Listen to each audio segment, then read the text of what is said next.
Kaya kayo guys, pag ayaw na sa inyo na mahal nyo, magbago kayo ng pananaw sa buhay. Ganun ako eh. Dati hindi ako nag-isip eh. Nag-adjust ako ng konti, slow na ako mag-isip. Diba? Nag-adjust pa ako. Advance na ako mag-isip. Diba? Advance na ako mag-isip. Sa sobrang advance ko mag-isip, nililigawan ko pala yung girl, nag-move on na ako. First date namin ha? First date namin! Pinatulfo ko. Kasi ganito naman eh. Mag-aaway din pag uli. Di ba? Nakakatuwa no kapag kayo mahal ka ng mama mo. Mahal ba kayo ng mama nyo? I remember the time when I was young, my mom loves me so much. Madalas niya akong bawalin ng fried rice. Di ba? Ang ulam ko, plain rice.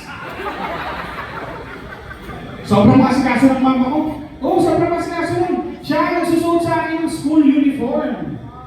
Gabi pa lang. Friday night yun ha. Monday papasok ko.